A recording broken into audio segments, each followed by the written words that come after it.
만약에 책을 뭐 사람을 때리는 데 사용했다 이러면 사실 이건 책으로서의 기능을 못하는 거잖아요. 마찬가지로 회사가 이제 정관을 통해서 정한 목적 외에 다른 행위를 한다 이러면 그 행위의 효력 자체가 없어지는 경우가 발생할 수 있습니다.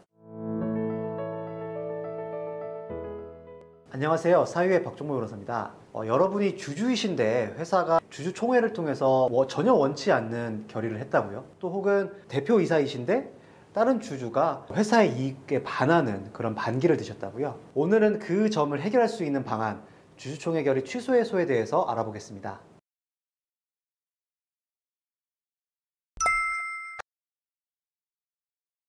회사에는 되게 많은 이해관계인이 있어요. 그 중에서 가장 중요한 구성을 이루는 게 바로 주주죠. 저희가 삼성전자 주식을 갖고 있든 SK 하이닉스의 주식을 갖고 있든 그 한 주를 갖고 있더라도 그 사람들은 다 주주로서의 지위를 가져요. 그 사람들이 모여서 이제 최고의 의사결정을 하는 곳이 바로 주주총회라는 곳이잖아요. 주주총회라는 거는 이제 회사에서 최고 의사결정 기구이다 보니까 거기서 결정을 내리는 것들이 앞으로 회사의 정책이라든지 비전에 굉장히 중요한 영향을 미치게 되는데요. 회사의 그런 중요한 결정을 내리는 사항이 만약에 절차상의 하자가 있다던가 내용적으로 조금 문제가 있다던가 그러면 사실 일반 주주들이 그걸 가만히 놓고 있을 수가 없겠죠. 그래서 고안된 것이 바로 주주총회 결의 취소 해소입니다. 주주총회나 이런 용어들이 중소기업 운영하시는 분들한테는 되게 생소한 경우가 많은 것 같아요. 뉴스에서만 보는 개념으로 이해를 하시는데 그러다 보니까 아무래도 그 중요성을 인지를 못하세요. 그래서 주주총회를 소집하려면 어떤 과정을 거쳐야 되는지 그리고 정관에 어떤 내용이 있는지도 잘 모르신 상태에서 진행을 하시는 경우가 많거든요. 중소기업을 운영하시는 분들은 워낙 사업적으로 좀 바쁘시다 보니까 그런 절차 하나하나에 조금 신경을 못 쓰시는 분들이 조금 많으신 것 같더라고요. 주주총회를 소집하려면 일단은 주주들한테 알려야 돼요. 그 지점에서 가장 문제가 많이 발생을 하더라고요. 일반적으로 상법과 대부분의 회사의 정관들은 이제 우편이나 혹은 전자우편으로 총회 개최일 2주 전에는 주주총회 의결을 우리가 이렇게 할 거고 그 다음에 언제 어디에서 이제 주주총회를 개최하겠다라는 점을 통지를 해야 되는데 그 지점에서 가장 문제가 좀 많이 발생하는 것 같습니다. 대표적으로는 예를 들면 정관에서는 반드시 우편으로 소집 통지를 해야 한다. 그리고 회의의 목적사항을 반드시 기재하도록 하여야 한다라고 규정되어 있는데 실제로는 우편이 아니라 인터넷 공고로만 올렸다든지 회의의 목적사항을 제대로 기재하지 않았다든지 이런 하자가 있는 경우에는 주주총회 결의가 이제 취소 해소로 발전하는 경우가 되게 많은 것 같습니다. 2017년에 굉장히 중요하게 나왔던 전원합의체 판결 이전에는 주주 명부의 기재가 아니라 실제 주주가 누구인지를 파악을 해서 주주 명부에 기재되어 있지 않더라도 실제 주주인 사람이 확인이 되면 그 사람이 이제 주주로서 확정이 됐거든요. 실제 주주로 확정이 된 사람이 발견이 되면 그 사람에 대한 소집 통지라든지 이런 것들이 적법하게 이루어졌어야 된다. 이런 것들이 대법원의 법리였는데 그러다 보면 이제 문제가 발생하게 되죠. 왜냐하면 실제 주주가 누구인지에 관한 해석 문제가 되게 발생을 하게 돼요. 예를 들면 주주명부상의 기재만 보면 없는 A라는 사람이 갑자기 나 주주예요 라면서 나오게 되면 이 사람이 과연 주주로서의 적법한 권리를 갖고 있는지에 대한 또 다른 분쟁이 발생을 하기 때문에 이게 너무 복잡해지는 거예요. 그래서 대법원이 그걸 딱 정리를 했는데 주주명부상의 기재를 기준으로 해서 주주를 파악한다. 그리고 주주명부상에 기재된 주주에게 소집 통지나 이런 것들을 적법하게 한다면 그것에 따라서 개최된 주주총회도 최종적으로 적법하게 개최되고 결의된 주주총회다. 이렇게 판단을 하고 있습니다. 주주총회를 개최하는 방법은 크게 두 가지예요. 일단 첫 번째로는 회사에 이사들이 있을 거지 않습니까? 그 이사들이 모인 이사회에서 우리 몇 월 며칠 몇 시에 어떤 안건을 논의하기 위해서 주주총회를 한번 열자 이렇게 결의를 합니다. 이사회 결의를 바탕으로 해서 임시 주주총회를 여는 방법이 하나가 있고요. 두 번째로는 이제 소수주주라고 표현을 하는데 우리들이 상법에서는 회사 주식의 3% 이상을 보유한 주주를 소수주주라고 해요. 소수주주라는 거는 대주주의 그 반대말이겠죠. 대주주가 아닌 소수주주가 이사회에 임시주주총회를 소집해 주세요라고 청구를 했는데 만약에 이사회에서 그걸 거절하게 되면 법원의 허가를 받아서 주주총회를 소집하는 방법 그 두 가지가 있습니다. 그런데 어떤 방식을 취하든 소집 통지라든지 혹은 소집 통지의 과정에서 어떤 내용으로 이제 결의를 할 것인지에 대한 그런 사항을 각 주주들한테 통지하는 것 그것이 이제 가장 또 중요한 문제로 대두되는데 만약에 그것을 위반하는 경우에는 결의 취소의 문명을 피할 수는 없을 것 같습니다. 하자가 발생하는 가장 큰 이유가 정관이나 상법 규정에 대한 이해라든지 혹은 인지가 조금 부족한 경우가 많은 것 같습니다. 의사 정족수, 의결 정족수뿐만 아니라 소집 통지의 아까 말씀드렸던 방법, 예를 들면 우편으로 해야 되는데 인터넷으로 했다, 이건 되게 큰 차이거든요. 아무리 정보화 시대라고는 하지만 우편으로 접근하는 방식과 인터넷으로 접근하는 방식은 그 연령대에 따라서 그 난이도도 달라질 테고, 그런 것들이 가장 크게 문제가 돼서 아마 중소기업이나 일반적인 회사를 운영하시는 분들이 그 지점에서 가장 조금 어려움을 겪으시는 것 같고요. 가장 좋은 예방책은 주주총회를 개최하기 전에 그런 법리 검토를 한 번씩 받는 것이 너무나 중요할 것 같습니다. 사내에 법무팀이 있다고 하면 물론 문제가 없겠지만, 사내에 법무팀이 없을 경우에는 법무법인이나 변호사들한테 사전 검토를 받고 조언에 따라서 하나하나 절차를 밟아 나가시는 게 추후에 더 큰 문제를 예방하는 데 좋은 방법이 아닐까 싶어요. 회사가 1인 주주 회사일 때 사고가 정말 많이 납니다. 왜냐면 본인이 세워서 본인이 100% 주식을 갖고 있으니까 이게 다 내 거 같아요. 법인과 개인이 분리된다라는 생각을 못 하시고 그냥 막 하세요. 그러다 보니까 이게 만약에 문제가 생길 경우에 결의의 내용에 유효성이 있느냐, 이런 것들이 다툼이 되는데, 당연히 1인 주주라 하더라도 주주총회에 따른 결의는 반드시 갖춰야 합니다. 1인 주주고 1인 이사인 경우, 그러니까 1인 회사인 경우에는 당연히 이사도 나 혼자고 주주도 나 혼자니까 큰 문제가 없겠지라고 생각하시지만, 당연히 이사회 회의록, 주주총회 의사록도 당연히 갖추셔야 합니다. 그 외에 형식적인 절차들도 많이 있는데 그것들도 하나하나 법적인 요건에 따라서 갖추셔야 합니다. 결의 방법과 관련해서 가장 문제가 많이 되는 게 대리권입니다.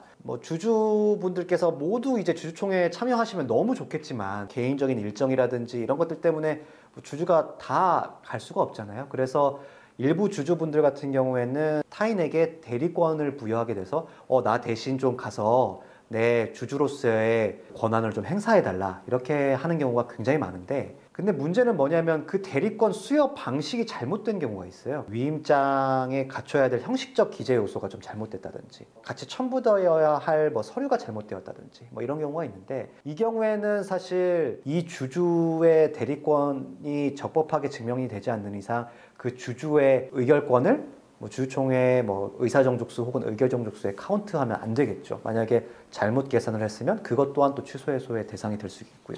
두 번째로는 의장 선임과 관련된 이슈가 좀 있습니다. 그러니까 의장은 대부분 이사들 중에서 대표이사를 선임하게 되고, 또 대표이사가 이제 주주총회의 의장이 되는 경우가 많은데, 대표이사를 선정하는 방법이라든지 혹은 대표이사를 몇 명으로 둬야 될지, 대표이사를 여러 명으로 둘지 아니면 공동대표이사를 둘지, 이런 것들이 다 정관에 기재가 되어 있는데, 이제 그 정관상의 내용에 위반해서 대표이사를 선임하고 그 대표이사가 개최한 주주총회가 있는 경우에는 당연히 취소의 소의 대상이 되겠죠.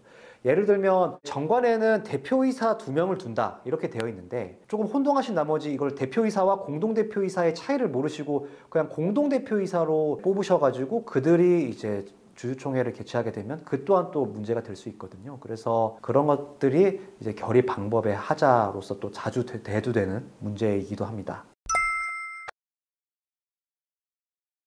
주식회사라는 개념이 이제 생겨나면서 주식의 개념이 뭔가에 대한 정의가 반드시 따라오기 마련이잖아요. 이 주식이라는 거는 회사 전체의 소유권을 그 주식 개수별로 쪼개서 한 개 주식을 갖고 있더라도 그 한 개 주식에 상응하는 회사에 대한 소유권을 갖고 있다, 이런 개념으로 이제 처음에 시작이 됐습니다.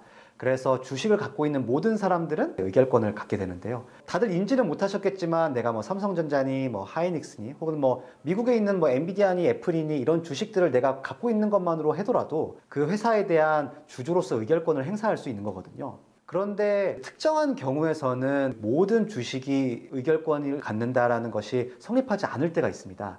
왜냐하면 그렇게 모든 주식의 의결권을 줬을 때 주주총회 의사에 왜곡이 생길 수가 있거든요. 일단 첫 번째로는 회사가 갖고 있는 주식은 기본적으로 의결권이 없습니다. 생각해 보시면 회사는 되게 큰 자본을 가진 집단이잖아요. 그래서 그 회사도 자기 주식을 갖고 있을 거고 되게 큰 포션으로 갖고 있을 거예요. 돈이 많으니까. 그런데 만약에 그 회사가 갖고 있는 주식에 기반해서 회사가 어떤 의사결정을 참여한다? 그러면 사실 주주총회 열 필요가 없죠. 회사가 그냥 하자는 대로 그냥 그대로 주주총회가 결의될 테니까. 그래서 회사가 갖고 있는 자기 주식은 의결권이 없습니다. 두 번째로는 회사가 A라는 사업을 하는데 그 사업과 관련된 이해관계인이 A 회사의 임원이다. 이런 경우에는 의결권을 주는 게 조금 문제가 있겠죠. 왜냐하면 이 회사가 그 사업을 하는 데에 있어서 문제가 많을 수 있는데 만약에 그 임원이 가진 주식에까지 의결권을 줘버리면, 더군다나 임원이면 당연히 주식 비율이 높을 거지 않습니까? 그런 사람들한테 의결권을 줘버리면 이제 주주총회의 의사 구조가 왜곡될 수 있다는 우려 때문에